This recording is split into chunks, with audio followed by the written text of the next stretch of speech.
हमारी कंट्री के अंदर जो लोकल गवर्नमेंट है ना, उसको हम देखते हैं कि 3 स्ट्रक्चर के अंदर या फिर 3 टायर स्ट्रक्चर के अंदर बांटा गया है। शुरुआत में ये रियलाइज किया जाता है कि हमारे यहाँ पर सिर्फ 2 ही तरीके की गवर्नमेंट होनी चाहिए।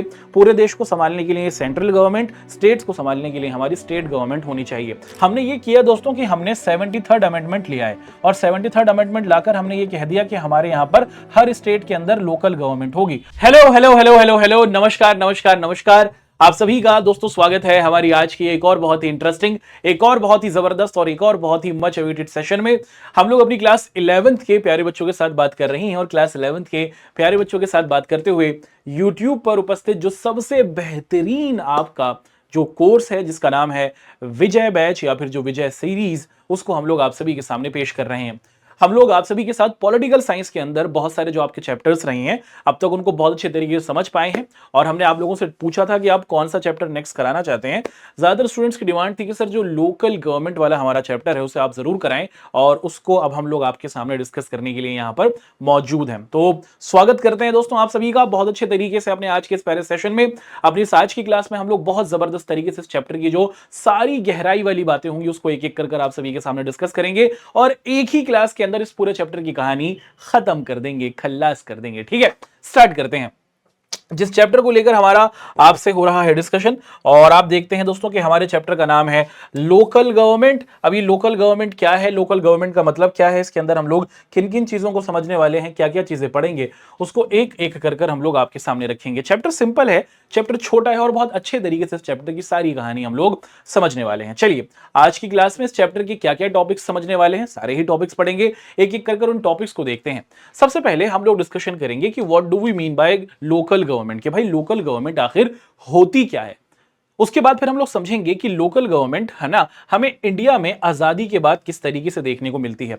आफ्टर द इंडिपेंडेंस हमारी जो कंट्री रही थी उसमें किस तरीके से लोकल गवर्नमेंट हुआ करती थी और फिर इन लोकल गवर्नमेंट का जो पूरा का पूरा स्ट्रक्चर था ना उसमें हमें चेंज आते हुए देखने को मिलता है। किस तरीके से चेंज किया जाता है, किस तरीके से चेंजेस को इंप्लीमेंट किया जाता है उसको देखेंगे। हमारी कंट्री में लोकल गवर्नमेंट को एक तरीके से अपलिफ्ट करने के लिए, लोकल गवर्नमेंट को या फिर ये जो हमारी स्थानीय सरकार हम हिंदी में कहते हैं, इसको बेहतर बनाने के लिए देश के कॉन्स्टिट्यूशन में या फिर देश के संविधान में कुछ अमेंडमेंट होते हुए दिखते हैं या फिर कुछ चेंजेस या बदलाव आते हुए दिखते हैं। संविधान का 73rd अमेंडमेंट और 74th अमेंडमेंट जो है, यह जो संविधान का 73वां संशोधन या 74वां संशोधन है, इसमें चेंज होता है। इसके पीछे क्या क्या बातें होती हैं उसको समझेंगे। फिर हम लोग जानेंगे कि हमारी कंट्री के अंदर जो लोकल गवर्नमेंट है ना उसको हम देखते हैं कि 3 स्ट्रक्चर के अंदर या फिर 3 टायर स्ट्रक्चर के अंदर बांटा गया है। ये क्या है, किस तरीके से काम करती है वो समझेंगे।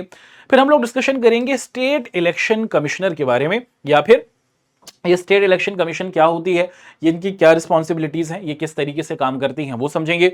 फिर हम लोग डिस्कशन करेंगे दोस्तों स्टेट फाइनेंस कमीशन के बारे में और फिर 74th अमेंडमेंट जो है इसकी गहराई से हम लोग बातचीत करेंगे। तो मोटे मोटे तौर पर ये 6 से 7 टॉपिक्स हमारे सामने आने वाले हैं और इन पूरे 7 टॉपिक्स के अंदर हमारा जो पूरा कंप्लीट चैप्टर है वो आपके सामने रखा जाएगा। बस करना क्या है, आपको हमारे साथ जुड़े रहना है, शुरुआत से आखिर तक क्लास को करना है और किसी तरीके का कोई भी कंफ्यूजन हम लोग आपके सामने रहने नहीं देंगे और बहुत अच्छे तरीके से इस चैप्टर की पूरी बात को हम लोग समझेंगे। चलिए स्टार्ट करते हैं।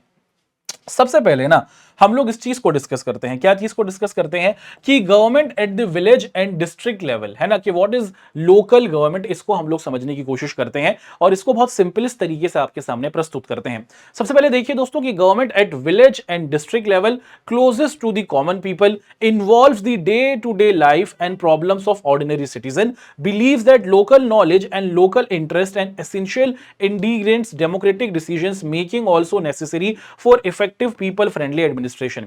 ध्यान से देखा जाए, क्या देखा जाए कि जब हमारी कंट्री आजाद होती है ना 1947 में, तो 1947 की जो हमारी इंडिया थी उसके अंदर हमें 2 ही तरीके की गवर्नमेंट देखने को मिल रही थी। कौन से तरीके की गवर्नमेंट देखने को मिलती थी, एक कहलाती थी सेंट्रल गवर्नमेंट और सेंट्रल गवर्नमेंट का काम क्या था कि भाई ये ना पूरी कंट्री की या फिर जो हमारी सेंट्रल गवर्नमेंट होगी वो पूरी इंडिया का ध्यान रखेगी, पूरी इंडिया को डेवलप किया जाए, पूरी कंट्री के अंदर प्रोग्रेस हो, पूरी कंट्री के अंदर एजुकेशन को अच्छा किया जाए, इसकी जिम्मेदारी हमारी सेंट्रल गवर्नमेंट की होगी। उसी के साथ साथ हमें देखने को मिलता है कि हमने ना अपने यहां पर स्टेट गवर्नमेंट को भी रखा था। और स्टेट गवर्नमेंट जो है दोस्तों, आप देखते हैं कि इसका काम क्या था कि हर स्टेट गवर्नमेंट जो होगी ना, वो क्या करेगी, वो अपने स्टेट को बेहतर करेगी। जैसे यूपी की गवर्नमेंट यूपी को बेहतर बनाएगी, बिहार गवर्नमेंट बिहार को बेहतर बनाएगी, ऐसे ही तेलंगाना गवर्नमेंट तेलंगाना को बेहतर बनाने की कोशिश करेगी। कुछ इस तरीके का प्रोसेस हमें देखने को मिलता है। अब होता क्या है ये समझते हैं।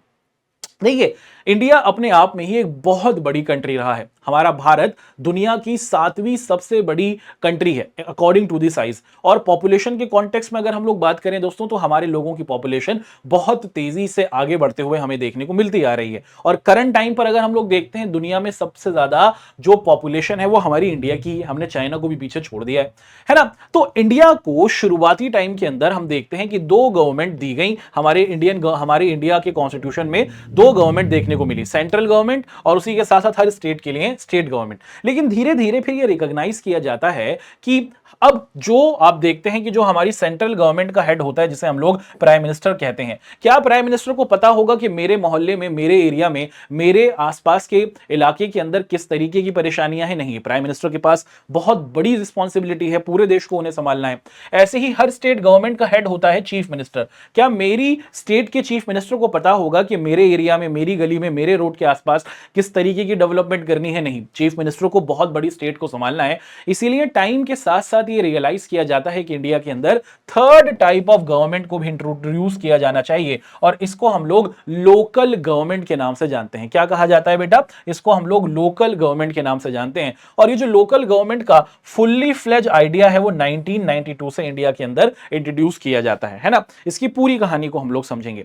अच्छा, ये लोकल गवर्नमेंट लाई क्यों जा रही है? लोकल गवर्नमेंट इसलिए लाई जा रही है कि जो लोकल इश्यूज हैं, जो लोकल मुद्दे हैं, वो वहां के लोकल लोगों को ही पता है। मेरी गली में क्या डेवलपमेंट चाहिए, मेरे एरिया में क्या डेवलपमेंट चाहिए, मेरे क्या इश्यूज हैं, वो ना तो चीफ मिनिस्टर को पता है, ना वो वहां तक सोच सकते हैं, ना ही देश का प्राइम मिनिस्टर सोच सकता है। इसीलिए कि छोटे एरिया पे क्या किया जाए कि लोग खुद ही आए और वो अपने एरियाज को आगे बढ़ाएं। इसी के लिए हमें लोकल गवर्नमेंट आते हुए देखने को मिलती है ना। तो government at village and district level, district level का मतलब कि सिटी लेवल पर हम लोग क्या करेंगे, अपनी गवर्नमेंट्स को बनाएंगे। इसके अंदर आप देखेंगे कि ये वो लोग होंगे जो उन्हीं एरियाज में रह रहे होंगे, और इनको अपनी डे टू डे लाइफ के अंदर जो परेशानियां हैं उसी को वो सॉल्व करने की कोशिश करेंगे with the form of government, है ना।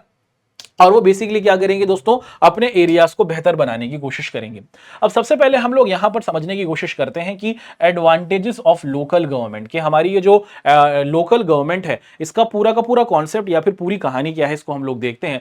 It is near to the people, कि जो लोग लोकल गवर्नमेंट के अंदर शामिल होते हैं। और जब भी हम लोग लोकल गवर्नमेंट की बात करेंगे, ध्यान से देखिएगा, हमने ये देखा कि 1947 से 1992 के आसपास तक हमारी कंट्री के अंदर लोकल गवर्नमेंट का कोई कॉन्सेप्ट इतना मजबूत नहीं था, है ना। 1992 के बाद से ही इलेक्शंस होने लगे लोकल गवर्नमेंट के लिए, लोकल गवर्नमेंट 5-5 साल के लिए चुनी जाने लगी। तो शुरुआत में अगर हम लोग देखें, हमारे पास 2 तरीके की गवर्नमेंट थी। सेंट्रल गवर्नमेंट पूरी कंट्री को चलाती थी, स्टेट गवर्नमेंट स्टेट को चलाया करती थी। फिर 1992 के बाद हमें देखने को मिलता है कि हमारे पास लोकल गवर्नमेंट भी हमें आती हुई दिखती है। अब ये जो लोकल गवर्नमेंट थी, इसको हम लोग 2 तरीकों से बढ़ते हुए देखते हैं कि भाई हमारे जो विलेजेस हैं, हमारे जो गांव हैं, उनके बेहतरी के लिए हमारे पास पंचायत सिस्टम होगा। हर गांव की बेहतरी के लिए हम पंचायत बनाएंगे। और हमारी कंट्री में हर सिटी या फिर जो हमारा हर एक शहर है, उसको बेहतर बनाया जाए, उसके लिए हम लोग नगर पालिका को या फिर म्युनिसिपल कॉर्पोरेशन को बनाएंगे। ठीक है, तो इस तरीके से कि पूरा भारत डेवलप होगा सेंट्रल गवर्नमेंट के जरिए, हमारी पूरी स्टेट डेवलप होगी स्टेट गवर्नमेंट के जरिए, हमारा हर गांव बेहतर बनेगा हमारी पंचायत के जरिए, और हमारी हर एक शहर को बेहतर बनाया जाएगा नगर पालिका के जरिए। इसीलिए हमने अपनी लोकल गवर्नमेंट को इंट्रोड्यूस किया, है ना, ताकि भारत का हर शहर, ताकि भारत का हर गांव, ताकि भारत का हर एक राज्य, ताकि भारत का हर एक, आप देखते हैं कि संपूर्ण भारत विकास कर सके। इसीलिए हमने इस चीज को बनाया। अब देखिए, एक एक कर हम लोग लोकल गवर्नमेंट के जो हमारे क्वालिटीज या फिर जो एडवांटेजेस से देखते हैं। अब लोकल गवर्नमेंट के अंदर जो लोग हमें आते हुए दिखते हैं, ये बेसिकली वहीं के लोकल लोग होते हैं, वहीं के स्थानीय निवासी होते हैं। पंचायत के अंदर जो लोग हमें चुनते हुए आते हुए दिखते हैं, वो गांव के ही होते हैं। नगर पालिका या फिर जो हमारी म्युनिसिपल कॉर्पोरेशन होती है, उसके अंदर जो लोग अपॉइंट किए जाते हैं, वो उसी एरिया से आए हुए होते हैं, और उन्हें अपने एरियाज के इश्यूज या परेशानियों के बारे में पता होता है। और इसीलिए आप देखते हैं दोस्तों कि वो उन परेशानियों को जल्द से जल्द सॉल्व करने के लिए बहुत ज्यादा डिटरमिन होते हैं। अच्छा, अब देखा जाता है दोस्तों कि convenient for the people to approach to the local government for solving the problems both quickly and with minimum cost be very effective in protecting the local interest in that, कि जो भी लोग लोकल गवर्नमेंट के अंदर आएंगे, चाहे वो नगर पालिका के अंदर आए या फिर हमें पंचायत के अंदर आते हुए दिखें, ये लोग उसी एरिया से बिलोंग करते हैं, इन्हें उस एरियाज की परेशानियों के बारे में पता होता है और ये उन परेशानियों को जल्द से जल्द सॉल्व कराते हैं और उस एरिया के अंदर जो रहने वाले लोग होते हैं ना, अपनी गवर्नमेंट के साथ कनेक्शन जोड़ सकते हैं, क्योंकि उन्हीं के एरिया से चुने हुए लोग गवर्नमेंट के अंदर आए हुए थे, तो लोगों के बीच में और उसी के साथ साथ जो उस गवर्नमेंट को चला रही होते हैं, चाहे पंचायत में या नगर पालिका में, उनके बीच में एक कनेक्शन बना रहता है। It is at the level of local government that the common citizens can involved in decision makings concerning their lives, their needs and about the development। देखो, इंडिया एक डेमोक्रेटिक कंट्री है और डेमोक्रेटिक कंट्री के अंदर सबसे बड़ी चीज क्या होती है? पावर शेयरिंग होती है, कि कंट्री को चलाने की पावर लोगों में ज्यादा से ज्यादा शेयर की जाती है। और हमने लोकल गवर्नमेंट के जरिए क्या किया है? कंट्री को चलाने की जो पावर रही है, देश को चलाने की जो पावर रही है, उसको लोगों के साथ शेयर किया है। पहले सेंट्रल गवर्नमेंट थी, फिर स्टेट गवर्नमेंट थी, बाद में जब हम लोकल गवर्नमेंट लेकर आए तो हमने पावर को शेयर किया। और पावर शेयरिंग से आप देखते हैं कि क्या होता है दोस्तों, लोग एक तरीके से कंट्री के डेवलपमेंट में सीधे सीधे तौर पर जुड़ जाते हैं और वो कंट्री के डेवलपमेंट में ज्यादा से ज्यादा अपना कंट्रीब्यूशन देते हैं। अच्छा, इसी के साथ साथ growth of local government in India. तो इंडिया के अंदर अगर हम लोग बात करें, ये जो लोकल गवर्नमेंट का कॉन्सेप्ट है, अभी अभी हमने क्या देखा? अभी अभी हमने देखा कि 1992 से ये हमें आता हुआ दिखा। क्या उससे पहले इंडिया के अंदर लोकल गवर्नमेंट थी नहीं? क्या लोकल गवर्नमेंट का कॉन्सेप्ट नहीं होता था? आजादी से पहले, उससे पहले जब हमारे टाइम पर राजाओं का शासन हुआ करता था, या फिर एशियन टाइम की अगर बात की जाए, उस टाइम की क्या कहानी थी, उसको हम लोग यहां पर देखते हैं। इंडिया की लोकल गवर्नमेंट का स्ट्रक्चर क्या रहा है हिस्टोरिकल पॉइंट ऑफ व्यू से, उसे समझते हैं। सबसे पहले देखा जाए दोस्तों कि सेल्फ गवर्निंग विलेज कमिटीज, या फिर आप देखते हैं कि communities existed in India from earliest time call सभा। तो अगर हम लोग एंशियंट टाइम की बात करते हैं, आज से हजारों साल पहले की बात करते हैं, उस टाइम पर हमारे इंडिया के अंदर बहुत सारे विलेजेस हुआ करते थे और हर एक विलेज के अंदर हमें क्या देखने को मिलता था? हर एक विलेज के अंदर हमें एक सभा देखने को मिलती थी। जैसे आज के टाइम पर हम पंचायत कहते हैं, उस टाइम पर आप देखते हैं कि हर एक गांव को बेहतर करने के लिए एक सभा हुआ करती थी और वो सभा क्या करती थी? अपने गांव को, अपने विलेज को बेहतर बनाने की कोशिश करती थी। उस सभा के अंदर गांव से ही लोग चुने जाते थे और वो लोग क्या करते थे? उस विलेज को, जिस गांव की वो सभा थी, उसको बेहतर बनाने की कोशिश करते थे। तो लोकल गवर्नमेंट का कॉन्सेप्ट इंडिया में नया नहीं है, हम हजारों साल पहले देखते आ रहे हैं कि एंशिएंट टाइम के अंदर ये एग्जिस्ट करता था और उस टाइम पर हम इसे सभा कह रहे थे। उसी के साथ साथ in the course of time के साथ साथ हम देखते हैं कि these villages bodies took the shape of panchayat, और धीरे धीरे चीजें बदलती हैं और यही सभाएं आगे चलकर पंचायत के नाम से पुकारी जाने लगती हैं। और इसके अंदर हमें दिखता है दोस्तों कि पंचायत को हम लोग पंचायत क्यों कहते हैं? क्योंकि इसके अंदर ना हमें 5 लोग दिखते हैं। पंच का मतलब क्या होता है बेटा? पंच का मतलब होता है 5। क्या मतलब होता है? पंच का मतलब होता है 5, है ना। पंचायत के हम लोग पंचायत क्यों कहते हैं? क्योंकि इसके अंदर गांव से ही 5 लोग चुने जाते हैं और ये पांचों लोग मिलकर क्या करते हैं? इनकी जिम्मेदारी होती है कि वो उस गांव को बेहतर से बेहतर बनाएंगे, है ना। और उसी के साथ साथ आप देखते हैं दोस्तों कि ये गांव से रिलेटेड जो इश्यूज होते हैं उसको रिजॉल्व कराने की कोशिश करते हैं। इन मॉडर्न टाइम, अगर मॉडर्न टाइम के कॉन्टेक्स्ट में पूछा जाए तो इंडिया के अंदर हमारा ये जो लोकल गवर्नमेंट का कॉन्सेप्ट है वो गांव के अंदर मौजूद था। शुरुआती टाइम पर हम इसे सभा कह रहे थे। टाइम के साथ साथ सभाओं को हम लोग नए नाम से पुकारते हुए देखते हैं, जिनको पंचायत हम बनता हुआ देखते हैं। पंचायत का मतलब होता है 5 लोग, है ना, जो ग्रुप होता है उसे पंचायत कहते हैं। और इसके अंदर अगर आप लोग देखें कि अगर हम मॉडर्न टाइम की बात करते हैं, रिसेंट टाइम की बात करते हैं, तो सबसे पहले ये जो हमारा लोकल गवर्नमेंट है ना, ये ब्रिटिशर्स के टाइम पर या फिर अंग्रेजों के टाइम पर हमें आता हुआ दिखता है। और 1882 में सबसे पहले आप लोग देखते हैं कि 1882 में लॉर्ड रिपन जो था दोस्तों, वो क्या था? इंडिया का वॉइस रॉय हुआ करता था, है ना। अब वॉइस रॉय का मतलब क्या है, ये समझने की कोशिश करते हैं। जब ब्रिटिशर्स इंडिया पर कब्जा कर चुके थे, अब ब्रिटिशर्स के जो किंग थे या फिर जो क्वीन थे, वो तो ब्रिटेन में बैठते थे, वो वहां बैठते थे। इन लोगों ने ना अपना एक सबसे बड़ा गवर्नमेंट ऑफिशियल्स रखा हुआ था, सबसे बड़ा इनका आप देखते हैं दोस्तों की ऑफिसर। तो इंडिया में जो सबसे बड़ा ब्रिटेन का या फिर ब्रिटिश ऑफिसर होता था उसे वॉइस रॉय कहा जाता था। और उस टाइम का जो वॉइस रॉय था 1882 का, उसका नाम था लॉर्ड रिपन। और लॉर्ड रिपन ने ही इंडिया के अंदर क्या किया था? 1882 के अंदर सबसे पहले ये डिसाइड किया कि इंडिया में हर एक विलेज के लिए क्या किया जाएगा, एक तरीके से हम लोग एक जो हमारा सिस्टम होगा उसे बनाएंगे कि हर एक विलेज को बेहतर बनाया जा सके, हर एक विलेज को अच्छे तरीके से गवर्न किया जा सके, इसके लिए एक सिस्टम ये बनाने की कोशिश करते हैं। और उस टाइम पर उसको कहा जाता था लोकल बोर्ड्स, है ना। क्या कहा जाता था? Local boards. जैसे आज के हमारे पंचायत हैं, उस टाइम पर उसको हम लोग लोकल बोर्ड्स के नाम से पुकार रहे थे। फिर भैया हमें आता हुआ दिखता है गवर्नमेंट ऑफ इंडिया एक्ट।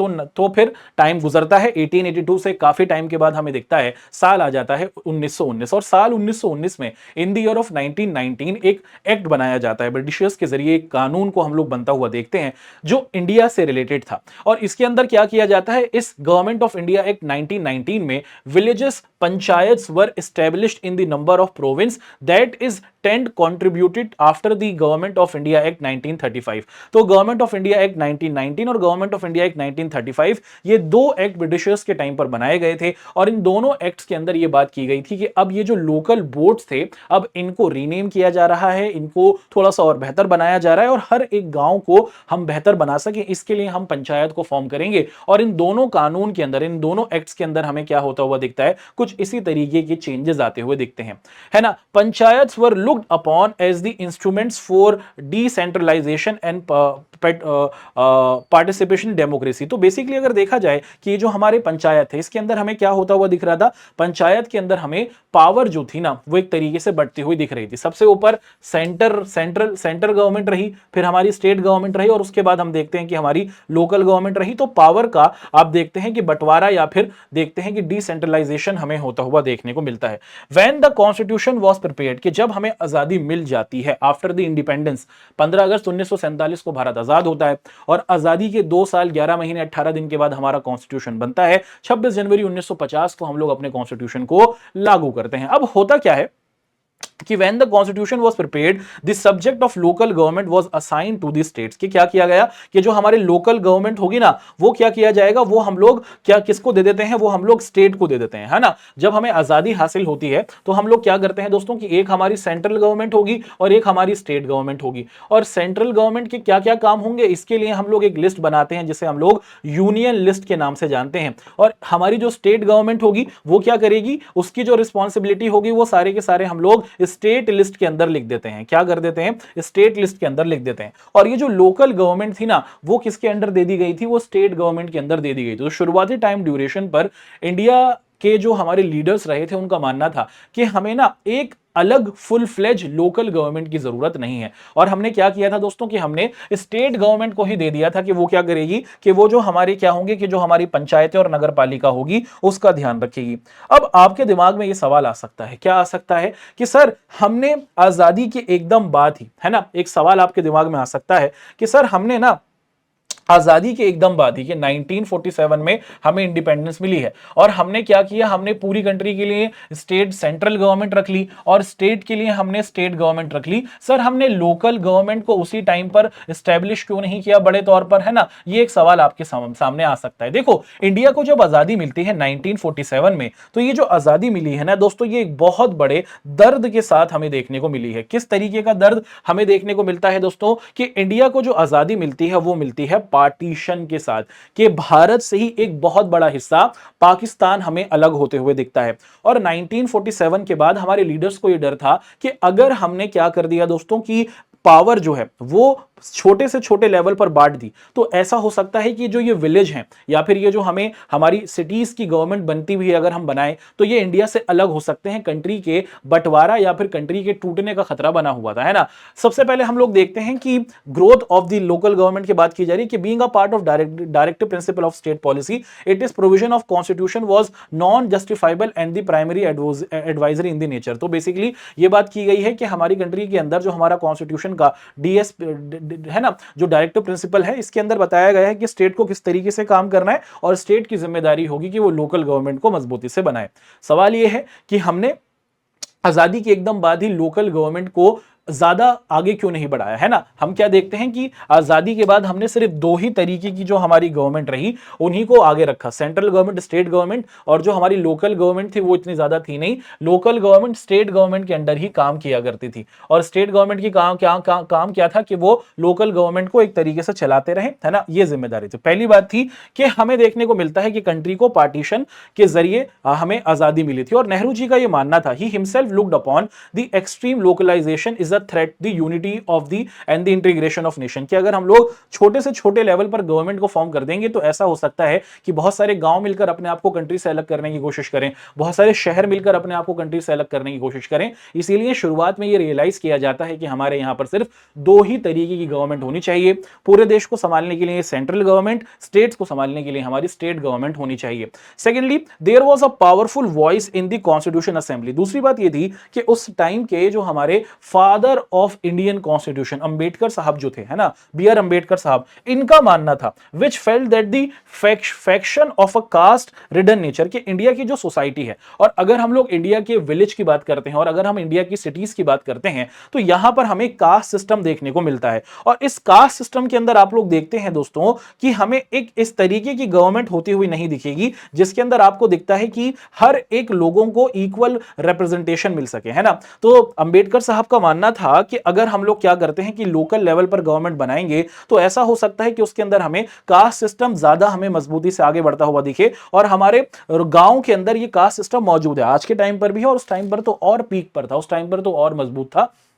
इसलिए इस बात पर फोकस किया जाता है कि हम लोकल गवर्नमेंट को स्टेट गवर्नमेंट के अंडर ही रखेंगे, है ना, ये बात यहां पर महसूस की जाती है ना। ये दो पॉइंट्स की वजह से हम लोग लोकल गवर्नमेंट को इंडिया के कॉन्टेक्स्ट में आने की आप देखते हैं कि नहीं आता। टाइम धीरे धीरे गुजरने लगता है और धीरे धीरे ये महसूस किया जाता है कि इंडिया की पॉपुलेशन बढ़ रही है। अब इंडिया के अंदर सेंट्रल गवर्नमेंट तो संभाल रही है देश को, स्टेट गवर्नमेंट स्टेट्स को संभाल रही है, लेकिन अब ये अनुभव किया जाता है, एक तरीके की ये फीलिंग आती है कि अब हमें तीसरे तरीके की भी गवर्नमेंट की जरूरत है, और जिसको हम लोग क्या कहते हैं, जिसको हम लोग अपनी लोकल गवर्नमेंट कहते हैं, इसके लिए डिसाइड किया जाता है। और क्या होता है कि local governments got a flip after the 73rd and 74th constitution amendment, है ना। तो हम क्या देखते हैं दोस्तों कि हम एक कंट्री के अंदर ये महसूस किया जाता है कि कंट्री की पॉपुलेशन बढ़ रही है, देश का हर शहर, देश का हर गांव आगे बढ़े, इसके लिए हमें एक प्रॉपर लोकल गवर्नमेंट की जरूरत होगी, और इसके लिए देश के संविधान में, देश के कॉन्स्टिट्यूशन के अंदर 73rd अमेंडमेंट किया जाता है और 74 अमेंडमेंट किया जाता है, और इसमें चेंजेस लाए जाते हैं। अच्छा,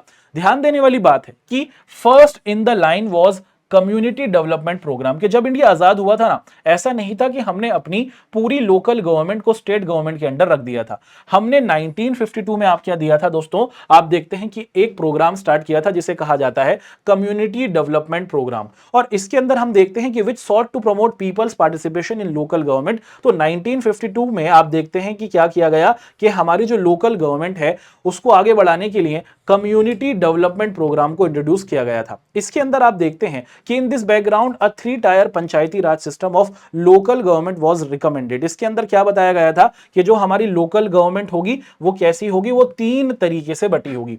एक को क्या कहा जाएगा दोस्तों, है ना, इसको हम लोग क्या कह रहे थे, 3-टायर पंचायती राज सिस्टम के नाम से जान रहे थे। लेकिन इंडिया के अंदर क्या सारी स्टेट्स ने इस आइडिया को इंप्लीमेंट किया था? नहीं, सिर्फ और सिर्फ गुजरात और महाराष्ट्र के अंदर ही आप देखते हैं दोस्तों कि इस सिस्टम को अडॉप्ट किया गया था, और बाकी किसी स्टेट ने इस आइडिया को अडॉप्ट नहीं किया था, क्योंकि स्टेट के ऊपर था वो इस लोकल गवर्नमेंट को रखना चाहें या नहीं रखना चाहें। तो सिर्फ और सिर्फ हम देखते हैं कि महाराष्ट्र और जो गुजरात था ना, उसी ने लोकल गवर्नमेंट का ये जो आइडिया था उसे इंप्लीमेंट किया था। अदर स्टेट्स ने इसको बिल्कुल आप देखते हैं दोस्तों की नजरअंदाज किया था। क्यों? Because local bodies did not have enough powers. पहली वजह ये थी कि कोई भी स्टेट गवर्नमेंट लोकल गवर्नमेंट को बनाने के लिए एक तरीके से फेवर में नहीं थी, क्योंकि लोकल गवर्नमेंट के पास कोई पावर ही नहीं थी। सारी की सारी जो लोकल गवर्नमेंट 1952 के हमारे कम्युनिटी प्रोग्राम के जरिए बनती हुई दिख रही थी, उस टाइम के अंदर अगर आप लोग देखें दोस्तों कि हमारी लोकल गवर्नमेंट को कुछ पावर दी ही नहीं गई थी, और लोकल गवर्नमेंट पूरे तौर पर स्टेट गवर्नमेंट के ही रहमो करम पर जिंदा थी। They were very much dependent on state and central government, है ना, कि सेंट्रल गवर्नमेंट और उसी के साथ साथ आप देखते हैं कि जो हमारी स्टेट गवर्नमेंट थी उससे जो पैसा आता मिलता था वो लोकल गवर्नमेंट पे मिलता था, तो लोकल गवर्नमेंट के पास कुछ अपना अर्निंग का सोर्स नहीं था, कुछ कलेक्शन करने का या फिर टैक्सेस को कलेक्शन करने की जिम्मेदारी तो उनके ऊपर थी नहीं। तो जो पैसा स्टेट गवर्नमेंट देती, सेंट्रल गवर्नमेंट देती, वही लोकल गवर्नमेंट को मिला करता था। Many states did not think it is necessary to establish elected local bodies, और इसी वजह से महाराष्ट्र और गुजरात के अलावा कोई और स्टेट इस बात को पूरे तौर पर नहीं समझती थी कि भाई हमें क्या करना है, हमें लोकल बॉडीज के भी इलेक्शंस को कराना, क्योंकि इनके पास तो पावर ही नहीं है। अब ये हो या ना हो, पावर में रहें या नहीं रहें, इनके होने से कुछ नहीं होता। तो इस लोकल बॉडीज का जो हमारा ये स्ट्रक्चर रहा था 1952 के बाद का, ये बहुत ही आप देखते हैं दोस्तों कि एक तरीके से लेस पावरफुल था, और हर एक चीज लोकल गवर्नमेंट जो थी वो स्टेट गवर्नमेंट पर ही डिपेंडेंट दिखा करती थी। Local bodies were dissolved and local government was handed over to the government officers. और फिर धीरे धीरे हमें क्या देखने को मिलता है, धीरे धीरे देखने को मिलता है कि बहुत सारी जो स्टेट्स थी वो लोकल गवर्नमेंट का जो कॉन्सेप्ट था ना उसे अच्छा ही नहीं मान रही थी, और उसकी जगह लोकल गवर्नमेंट ऑफिशियल्स आ जाते हैं। क्या किया जाता है कि गांव को संभालने के लिए एक गवर्नमेंट ऑफिसर होता है और सिटीज को संभालने के लिए गवर्नमेंट ऑफिसर होता है। इस तरीके की चीजें हमें आती हुई दिखती हैं। Many states had indirect elections to most local bodies,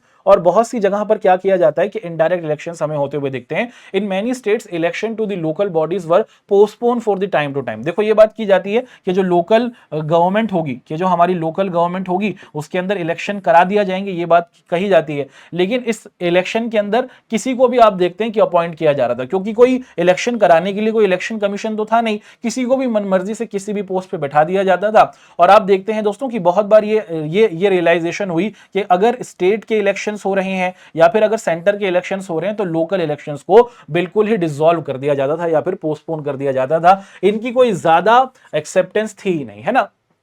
तो ये कुछ पॉइंट्स हमें यहां पर अच्छे तरीके से देखने को मिलते हैं। फिर महसूस किया जाता है क्या कि नहीं भाई, अगर इंडिया की प्रोग्रेस करनी है, अगर इंडिया को सच में आगे बढ़ाना है, तो इंडिया के शहर, इंडिया के गांव को हमें सच में आगे बढ़ाना होगा। और इसके लिए हम लोग देखते हैं दोस्तों कि रिफॉर्म की बात की जाती है। क्या रिफॉर्म किया जाता है, हमें कुछ बदलाव या फिर कुछ चेंजेस आते हुए देखते हैं, कुछ नए इनिशिएटिव। सबसे पहले 1989 में पी.के. थंगम, ये एक कमेटी स्टैब्लिश की जाती है। और पी.के. थंगम कमेटी क्या करती है दोस्तों, ये बात करती है कि इंडिया के कॉन्स्टिट्यूशन में ही हमें चेंज करना होगा, हमें भारत के संविधान में चेंज करना होगा, ताकि भारत के संविधान में चेंज कर हम क्या करें, हम अपनी लोकल गवर्नमेंट को और मजबूती से आगे बढ़ा सकें। तो ये जो हमारी थंगम कमेटी थी, ये बात रखती है कि इंडिया के कॉन्स्टिट्यूशन में बदलाव किया जाए और लोकल गवर्नमेंट को पावरफुल बनाया जाए, तभी हमारे विलेजेस और हमारी सिटीज को हम लोग बेहतर बना सकते हैं। 1989 में ये प्रपोजल आता है। फिर क्या होता है कि constitutional amendment to provide the periodic election local government institutions and enlist the appointment of function of them along with the funds. तो भैया फिर ये महसूस किया जाता है कि हाँ, हम कॉन्स्टिट्यूशन में अमेंडमेंट करेंगे, और कॉन्स्टिट्यूशन में अमेंडमेंट यानी कि बदलाव के लिए क्या किया जाएगा, हम 5 साल के लिए अपनी लोकल गवर्नमेंट को स्टैब्लिश करेंगे। लोकल गवर्नमेंट के अंदर हमें क्या होता हुआ दिखेगा, इनके हेड बनते हुए दिखेंगे, और हर लोकल गवर्नमेंट के अंदर हमें क्या होता हुआ दिखेगा, इनके अपने फंड्स होंगे कि इनको पैसा मिलेगा चाहे स्टेट से या सेंटर से, और ये खुद भी कलेक्ट कर सकते हैं। और उसी के साथ साथ ये क्या करेंगे, इनकी क्या ड्यूटीज होंगी वो भी मेंशन की जाएगी, इस पर फोकस किया जाता है ना। इन 1989 the central government introduce 2 constitutional amendment. फिर क्या किया जाता है कि हमारे सामने 2 कॉन्स्टिट्यूशनल अमेंडमेंट आते हुए देखने को मिलते हैं 1989 में ही, थंगम कमेटी के बाद। हम क्या देखते हैं कि these amendments aimed to strengthen the local government. इन दोनों बदलावों में, इन दोनों जो हमारे कॉन्स्टिट्यूशन में बदलाव किए जा रहे हैं, इसमें बात की जाती है कि ये दोनों चेंजेस क्या करेंगे, जो हमारी लोकल गवर्नमेंट है ना उसको मजबूती से आगे बढ़ाएंगे, और इंडिया की जो लोकल गवर्नमेंट का स्ट्रक्चर है उसे अच्छा करेंगे, जिससे कंट्री की प्रोग्रेस बेहतर होती है। फिर हमें क्या देखने को मिलता है दोस्तों, फिर हम लोग देखते हैं कि 1992 का हमें टाइम आते हुए देखने को मिलता है ना। ये चीज हम लोग यहां पर देखते हैं। 1992 में हम देखते हैं कि 73rd और 74 अमेंडमेंट किया जाता है ना। ये चीज हम लोग देखते हैं और कोई कंफ्यूजन यहां पर नहीं देखो। सबसे पहले 1989 में जब हमारी कंट्री के अंदर इस आइडिया को रखा जाता है, तो नेशनल फ्रंट कर एक ग्रुप था, इनकी गवर्नमेंट थी, और इनकी गवर्नमेंट गिर जाती है। फिर 1990 से 1991 तक हम देखते हैं कि चंद्रशेखर जी जो थे वो इंडिया के प्राइम मिनिस्टर बनते हैं। वो इस पर कोई काम नहीं कर पाते, क्योंकि उनकी भी गवर्नमेंट 1 साल में ही गिर जाती है। फिर 1992 में 1991 के बाद हमें दिखता है कि इंडियन नेशनल कांग्रेस है ना, और है ना, ये आती है और इंडियन नेशनल कांग्रेस की गवर्नमेंट बनती है। और इंडियन नेशनल कांग्रेस फिर क्या करती है, फिर 1992 में इस प्रपोजल को एग्जीक्यूट करती है ना। ये चीज हमें होते हुए देखने को मिलती है। तो 1989 में आइडिया आता है, लेकिन इस आइडिया को एग्जीक्यूट करने के लिए गवर्नमेंट पहले ही गिर जाती है, फिर एक और गवर्नमेंट बनती है, वो भी एक साल में गिर जाती है, फिर 1991 में दोबारा से एक तीसरी गवर्नमेंट कांग्रेस की बनती हुई दिखती है, और ये कांग्रेस की गवर्नमेंट फिर अगले साल 1992 में इन दोनों बदलावों को कर देती है, और उसके बाद हमें क्या दिखता है, ये पार्लियामेंट में पास होता हुआ दिखता है, और इसे संविधान का संशोधन नंबर 73 और कॉन्स्टिट्यूशनल अमेंडमेंट नंबर 74 कहा जाता है। अब हमारा ये जो 73rd अमेंडमेंट था, है ना, इसमें क्या बात है, इसमें किस किस तरीके के पॉइंट्स को रखा जाता है, इसको हम लोग डिस्कस करते हैं। The 73rd amendment is about the rural local government which also known as panchayat raj institution. तो ये बात की जाती है कि हमारे यहां पर हमने अपना 73rd अमेंडमेंट किया, देश के संविधान में बदलाव किया, और इसमें यह बात की गई कि हम लोग ना अपने यहां पर पंचायती राज सिस्टम को लेकर आएंगे, जिसे हम लोग PRI के नाम से भी जानते हैं। एंड द 74 अमेंडमेंट जो था वो हमारी सिटीज को बेहतर करने के लिए था, जिसको हम लोग नगर पालिका के नाम से जानते हैं। 73rd and 74 amendment came into the form in 1993। तो ध्यान से देखिएगा, प्रपोजल 1989 में आया, इसको पास आप देखते हैं 1992 के पार्लियामेंट में किया गया, और 1993 से आप देखते हैं कि जो हमारी ये लोकल बॉडीज थी ये फेवरेबल तरीके से काम करना शुरू कर देती हैं, है ना। तो समझ लीजिए, बदलाव की बात थंगम कमेटी 1989, 1992 में गवर्नमेंट पास करती है अमेंडमेंट्स को, और फिर 1993 से ये जो अमेंडमेंट थे ये फोर्सफुली काम करना शुरू करते हैं, है ना। Local government is a subject, है ना, local government is a state subject, mean state is free to make their own laws to this subject. कि जो लोकल गवर्नमेंट होंगी, चाहे हमारी पंचायत के कॉन्टेक्स्ट में हो या फिर हमारी सिटीज के नगर पालिका हो, वो स्टेट के अंडर आएंगी, स्टेट गवर्नमेंट उनसे रिलेटेड सारी चीजों को डिसाइड करेगी। Yes, once the constitution was amendment, the state had to change their laws about local bodies in the order to bring these conformity with the amendment constitution. तो जब देश के constitution में बदलाव हुआ 73rd और 74th के अंदर, तो जो स्टेट हमारे गवर्नमेंट थी ना, उन स्टेट गवर्नमेंट को भी क्या करना पड़ा, अपने लॉज के अंदर चेंज करना पड़ा, और कुछ पावर आप देखते हैं क्या की जाएगी, हमारी जो लोकल गवर्नमेंट होगी उसको दी जाएगी। और इसके अंदर सबसे पहले क्या हुआ कि हमने ना 1992 के बाद और 1993 से जब ये हमारा पूरा का पूरा लोकल गवर्नमेंट का स्ट्रक्चर तैयार हुआ, तो हमने यहां पर आप देखते हैं कि 3 टायर स्ट्रक्चर को इंट्रोड्यूस किया।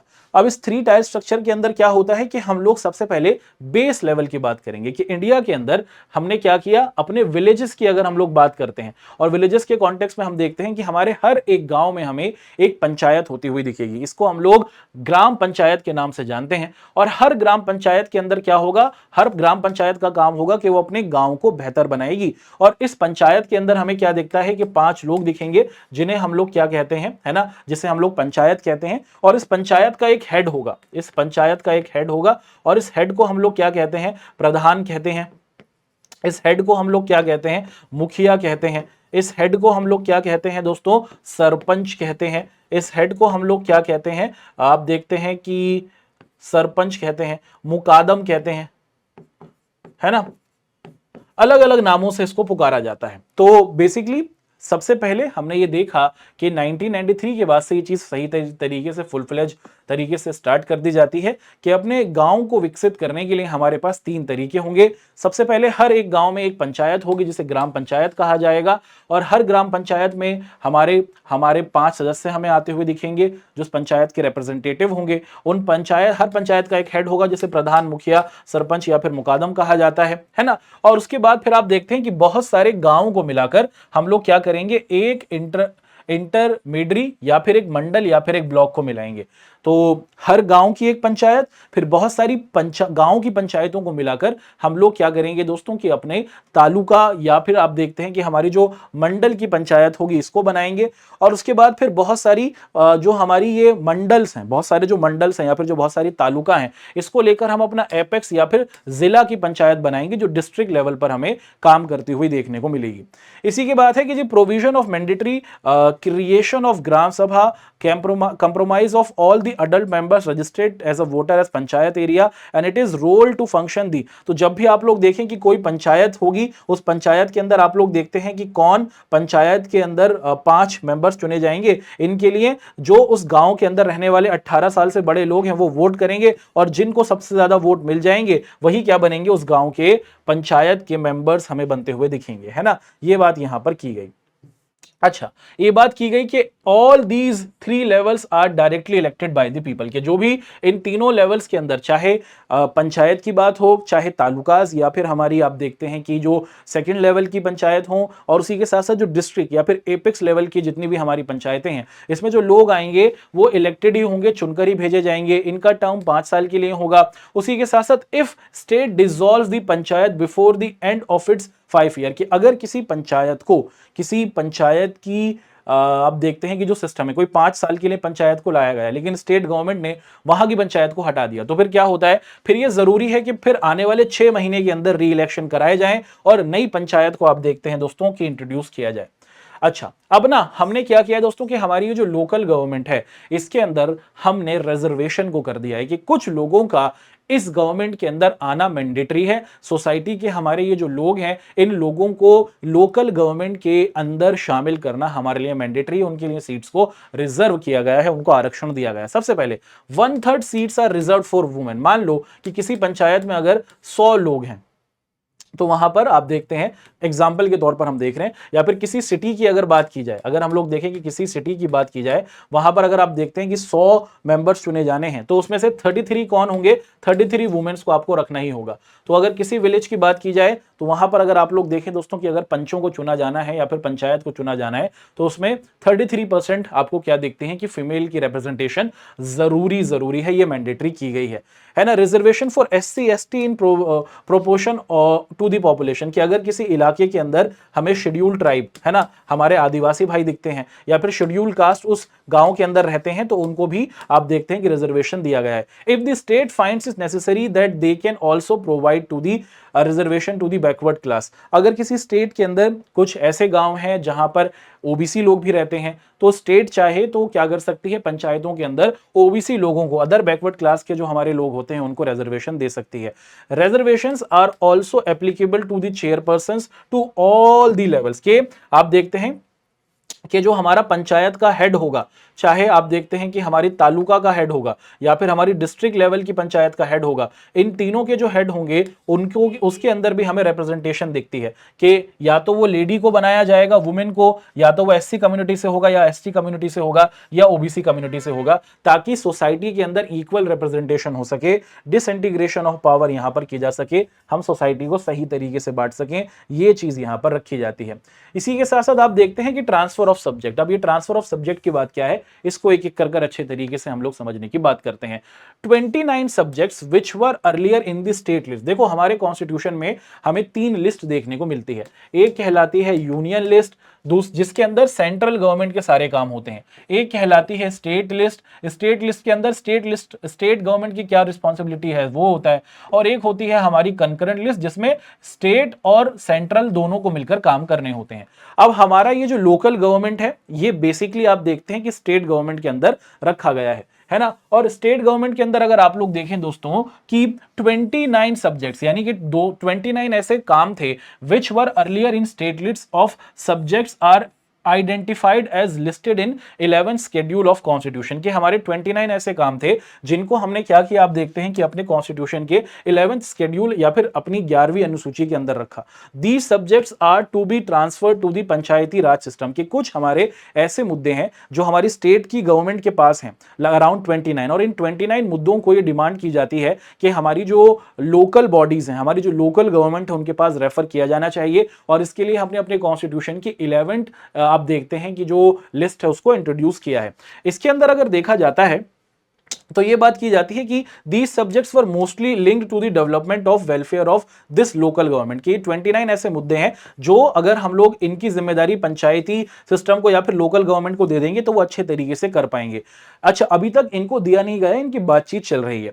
Actual transfer depends on the state legislation, के कोई स्टेट अगर चाहे तो वो क्या कर सकती है, ये सारी की सारी 29 रिस्पॉन्सिबिलिटीज जो है वो लोकल गवर्नमेंट को दे सकती है। इसके लिए आर्टिकल 243G, पेपर में यहां से सवाल बनता है और बहुत महत्वपूर्ण सवाल पेपर में इस चैप्टर से आता रहा है। Article 243G deals with the power, authority and responsibility of panchayat, के पंचायतों को रिस्पॉन्सिबिलिटी दी गई है, उनके पास पावर दी गई है। वो कॉन्स्टिट्यूशन के कौन से आर्टिकल से है, तो वो आर्टिकल 243G है, जहां पर हम देखते हैं कि पंचायतों की क्या रिस्पॉन्सिबिलिटीज और क्या पावर होगी वो हमें देखने को मिलती है।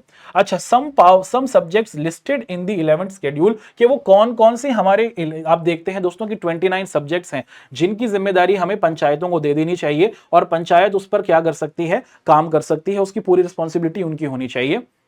उसके अंदर हमें एग्रीकल्चर की खेती बाड़ी को मजबूत किया जाए, ये पंचायतों को दे दो, वो संभालेंगी।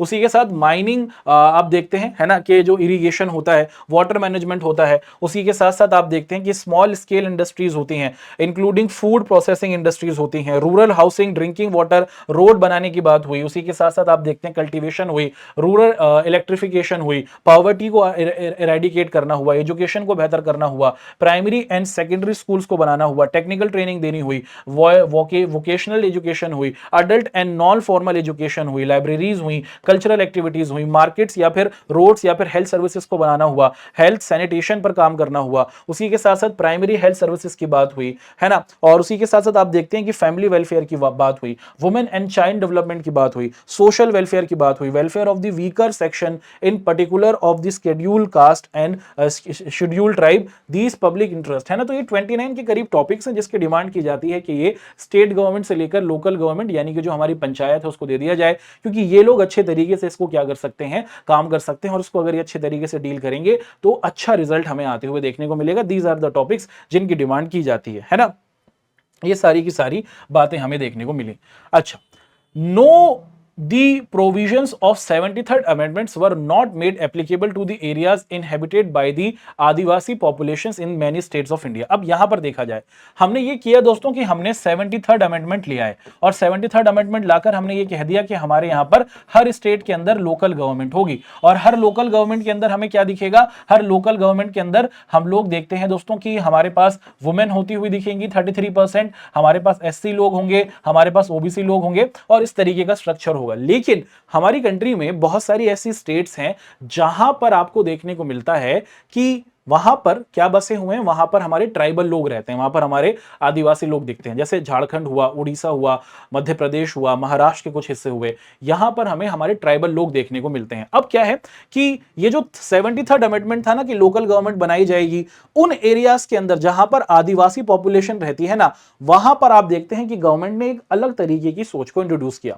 इसके लिए 1996 में अ सेपरेट एक्ट, एक अलग कानून बनाया गया, जिसके लिए हमने क्या किया दोस्तों कि इसके लिए हमने पंचायती सिस्टम को जो आदिवासी सिस्टम है उसके साथ जोड़ने की कोशिश की, है ना, पंचायती सिस्टम और आदिवासी सिस्टम को जोड़ने की बात की। अब देखिए, इसको हम लोग इस तरीके से देखते हैं, जैसे मान लीजिए कि मध्य प्रदेश है और मध्य प्रदेश के अंदर आप देखते हैं कि बहुत सारे हमारे ट्राइब्स हैं। मान लीजिए कि एक ट्राइब ये रहा, है ना, एक ट्राइब ये रहा। अब इस ट्राइब का एक अपना कल्चर है, इस ट्राइब का एक अपना हेड है ना, हर ट्राइब का एक अपना हेड होता है ना, जो शुरुआत से ही चुना जाता रहा है, इनका अपना प्रोसेस है, इनकी अपनी लैंग्वेज होती है, ये अलग तरीके से जिंदगी गुजारते हैं। अब गवर्नमेंट क्या करती है दोस्तों कि क्या गवर्नमेंट इनके यहां पर ये कहेगी कि भाई हम तुम्हारे यहां इलेक्शन कराएंगे, इलेक्शन कराकर क्या होगा कि तुम्हें अपना बंदा चुनना पड़ेगा हेड, ऐसा नहीं। अब गवर्नमेंट क्या करती है, कॉपरेशन लाने की कोशिश करती है। और इस कॉपरेशन में क्या होगा, इस कॉपरेशन में कहा जाएगा कि because in India many Adivasi communities have their traditional customs and managing local resources. देखो, हर जो हमारे जितने भी ये ट्राइबल कम्युनिटीज है जो इंडिया के अंदर रहती हैं, इनको पता है कि इनके लिए इनका एरिया कितना ज्यादा इंपॉर्टेंट है, और ये हर एक एरिया को अपने अच्छे तरीके से क्या करते हैं, रेस्क्यू करने की कोशिश करते हैं, पानी को सही तरीके से संभालते हैं, हर एक चीज का बहुत अच्छे तरीके से मैनेजमेंट करते हैं। इसीलिए 1996 में ये जो हमारे आदिवासियों को ध्यान में रखकर एक्ट बनाया गया, the new act protects the rights of these communities. इन कम्युनिटीज के राइट्स को यहां पर ध्यान रखा गया। More power are given to the Gram Sabha of these areas and elected village panchayat have to get the consent to the Gram Sabha in many aspects. क्या किया गया कि ऐसे एरियाज में ट्राइबल लोग हैं, उनकी आप देखते हैं दोस्तों की अपनी कम्युनिटी है और उनका अपना हेड है। उसी के साथ साथ क्या होगा दोस्तों कि इस एरिया में क्या किया जाएगा, हम लोग पंचायत सिस्टम को भी लाएंगे। पंचायत सिस्टम के अंदर इलेक्शंस होंगे और इलेक्शंस के बाद हमें क्या होता हुआ दिखेगा, एक हेड आता हुआ दिखेगा, है ना, यानी कि एक सरपंच बनता हुआ दिखेगा। अब क्या होगा दोस्तों कि इस एरिया में अगर कोई फैसला लेना होगा ना, तो ये अकेला हेड नहीं ले सकता, ये अकेला सरपंच नहीं ले सकता। इस सरपंच को जो ट्राइबल लोग हैं उनके साथ मिलकर काम करना होगा और ट्राइबल लोगों के साथ परमिशन लेकर ही वो चीजें कर सकते हैं। तो इलेक्टेड तरीका भी हुआ और जो ट्राइबल लोगों का अपना तरीका है, दोनों मिलकर क्या करेंगे, उस एरिया को आगे बढ़ाएंगे। इस चीज पर यहां पर आप देखते हैं दोस्तों की बात की जाती है। The idea behind this act is to local tradition और self government should be protected while introducing modern bodies। के हमारे पास जो हमारा पुराना तरीका है, जो हजारों सालों से चलता आ रहा है आदिवासियों का, वो भी रहे, और जो हमारा मॉडर्न तरीका है इलेक्शन का, वो भी मौजूद रहे। This is only consistent with the spirit of diversification. कि हमारी कंट्री में बहुत बड़ी डाइवर्सिटी है और इसी डाइवर्सिटी को ध्यान में रखकर आप देखते हैं कि इस मॉडल को हमने अपने इस यहां पर शामिल किया। अच्छा, अब हमारे कुछ आगे के 2-4 और पॉइंट्स हैं, इनको भी अच्छे अच्छे तरीके से हम लोग डिस्कस करने की कोशिश करते हैं कि अपॉइंटमेंट ऑफ के appointed by the state government. कि हमारे पास क्या है दोस्तों, आप देखते हैं कि एक है इलेक्शन कमीशन। अगर आप ध्यान से देखते हैं हमारे पास एक इलेक्शन कमीशन, और इलेक्शन कमीशन का काम क्या है, इलेक्शन कमीशन का काम है प्रेसिडेंट का इलेक्शन कराना, वाइस प्रेसिडेंट का इलेक्शन कराना, लोकसभा के इलेक्शंस कराना, राज्यसभा के इलेक्शंस कराना, और उसी के साथ साथ स्टेट असेंबली जो होती है, विधानसभा जो होती है, उसका इलेक्शन कराना। ठीक है, तो ये हमारी इलेक्शन कमीशन जो है उसकी रिस्पॉन्सिबिलिटी होती है, president, vice president, Lok Sabha, Rajya Sabha और उसी के साथ साथ स्टेट असेंबली के इलेक्शंस कराना। अब ये जो हमारी लोकल गवर्नमेंट है, लोकल गवर्नमेंट के लिए हम देखते हैं कि क्या किया गया, हर स्टेट के अंदर क्या किया गया, स्टेट इलेक्शन कमीशन को बनाया गया है ना। हर लोकल गवर्नमेंट के लिए कि पंचायतों का चुनाव होगा और उसी के साथ साथ नगर पालिका या फिर म्युनिसिपल कॉर्पोरेशन का चुनाव होगा, इसके लिए हर स्टेट के अंदर हमने स्टेट इलेक्शन कमीशन को बनाया है। इसको किसने अपॉइंट किया है, स्टेट गवर्नमेंट ने अपॉइंट किया है। रिस्पॉन्सिबल ये जो हमारा स्टेट इलेक्शन कमीशन होगा, ये क्या करेगा बेटा, ये काम करेगा इलेक्शंस कराने की। किस चीज के, पंचायतों की, और उसी के साथ साथ हमारे जो नगर पालिका होती है उसकी। The office of the state election commission is autonomous like the election commissioner of India. तो जैसे इलेक्शन कमिश्नर ऑफ इंडिया काम करते हैं, इलेक्शन कमीशन काम करता है, सिमिलरली स्टेट इलेक्शन कमीशन पंचायतों के अंदर और हमारी जो नगर पालिका है उसके लिए काम करेगा। State election commission is an independent officer and it is not linked or nor it is a officer under the control of election commissioner of India. तो जो हमारा स्टेट इलेक्शन कमिश्नर होता है वो एक इंडिपेंडेंट ऑफिसर होता है और वो इलेक्शन कमीशन ऑफ इंडिया से किसी भी तरीके से लिंक नहीं होता है। ये सवाल यहां पर हमने देखा। उसी के साथ साथ appointed by the state government once in 5 year. के जो हमारे स्टेट इलेक्शन कमीशन होंगे या फिर जो स्टेट इलेक्शन का कमिश्नर होगा जो पूरे स्टेट में इलेक्शन कराएगा पंचायतों के और नगर पालिका के, इसकी जिम्मेदारी होगी कि हर 5 साल के लिए चुना जाता हुआ हमें दिखेगा। Examine the financial position of local government in the state. उसी के साथ साथ हमें क्या देखने को मिलता है, हाँ, एक और ग्रुप देखने को मिलता है, इसको भी हम लोग देखते हैं ना। हमने स्टेट इलेक्शन कमीशन को तो देखा, स्टेट इलेक्शन कमीशन को पीछे देखा, अब ना हमें स्टेट के अंदर एक और कमीशन देखने को मिलता है जिसे कहा जाता है स्टेट फाइनेंस कमीशन। अब हर लोकल गवर्नमेंट के पास पैसा आए, इसकी भी तो जरूरत है ना। अब इसके लिए क्या किया गया, इसके लिए हमने स्टेट फाइनेंस कमीशन को बनाया। और हर स्टेट फाइनेंस कमीशन आप क्या देखते हैं कि हर 5-5 साल के लिए बनाया जाता है ये ग्रुप। इसके अंदर हमें क्या दिखता है कि ये ना जो हमारा स्टेट फाइनेंशियल कमीशन होता है, ये कमीशन क्या करता है, स्टेट फाइनेंशियल कमीशन एक तरीके से देखता है कि स्टेट के पास कितना पैसा आ रहा है। इसके बाद फिर ये क्या करता है, कुछ पैसा स्टेट गवर्नमेंट को देता है और कुछ पैसा आप देखते हैं कि स्टेट के अंदर मौजूद जो हमारी लोकल गवर्नमेंट होती है उसको देता है। लोकल गवर्नमेंट के अंदर पंचायतों को मिलता है और उसी के साथ साथ हमारी नगर पालिका को मिलता है। तो ये जो हमारा स्टेट फाइनेंस कमीशन है कुछ इस तरीके से काम करता है कि ये डिस्ट्रीब्यूट करता है कि जितना पैसा आ रहा है, टैक्स कलेक्ट हो रहा है, उसमें से कितना पैसा स्टेट गवर्नमेंट को देना है और कितना पैसा हमें क्या करना है, हमारी जो लोकल गवर्नमेंट है, पंचायत और नगर पालिका, उसको देना है। ये सारा काम स्टेट फाइनेंस कमीशन के जरिए किया जाता है। आगे बढ़ते हैं। अब यहां से इस चैप्टर का आखिरी पॉइंट आपके सामने पेश किया जा रहा है और यहां पर हम लोग 74 अमेंडमेंट की बात करेंगे। 73rd अमेंडमेंट क्या था बेटा हमारा? वो था हमारा पंचायती राज को लेकर, है ना, कि हमारे पास हर विलेज के लिए एक पंचायत होगी, उसके बाद बहुत सारे विलेजेस को मिलाकर तालुका होगी और बहुत सारी तालुकाओं को मिलाकर डिस्ट्रिक्ट होगी। ये हमारा 73rd अमेंडमेंट था। 74th हमारा जो अमेंडमेंट है या फिर जो हमारा संविधान संशोधन है उसको डिस्कस करते हैं। ये जो हमारा 74 अमेंडमेंट है ये डील करता है हमारे सिटीज की लोकल बॉडीज में, कि सिटीज को बेहतर बनाने के लिए हमारे पास नगर निगम या नगर पालिका होगी। In many ways the 74th amendment is repetition of 71st amendment, कि जो बातें 73rd अमेंडमेंट में थी कुछ वैसे ही सिमिलर बातें 74th अमेंडमेंट में भी दिखती हैं, बट 74 अमेंडमेंट में सिटीज को बेहतर बनाने की कोशिश की जाती है। All the provisions of 73rd amendment relating to the direct elections, के जैसे 73rd अमेंडमेंट में बोलते हैं ना कि डायरेक्ट इलेक्शन होंगे गांव में, वहां पर इक्वल रिप्रेजेंटेशन होगी, रिजर्वेशन दिया जाएगा, कुछ ऐसा ही शहरों में होगा। और इसके अंदर भी हमें दिखता है कि इसके अंदर भी हमें क्या दिखता है कि हर सिटी के अंदर क्या दिखेगा दोस्तों, हर सिटी को बेहतर करने के लिए एक हमें नगर पालिका या फिर म्युनिसिपल कॉर्पोरेशन दिखेगा। और इसके अंदर भी हमें दिखता है कि 33% वुमेन को रिप्रेजेंटेशन दी गई है। इसके अंदर एससी और एसटी कम्युनिटी के जो लोग हैं उनके लिए रिजर्वेशन है, ओबीसी लोगों के लिए भी रिजर्वेशन दिया गया है। उसी के साथ साथ आप देखते हैं कि स्टेट फाइनेंस कमीशन होगी, वो पैसा अलॉट करेगी इसको, है ना। स्टेट इलेक्शन कमीशन क्या कराएगी,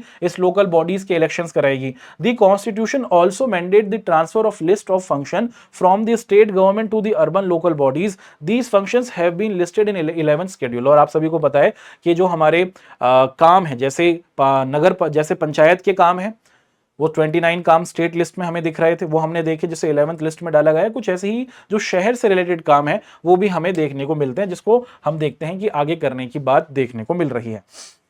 अच्छा, अब यहां से हम लोग देखते हैं इनसाइड व्यू।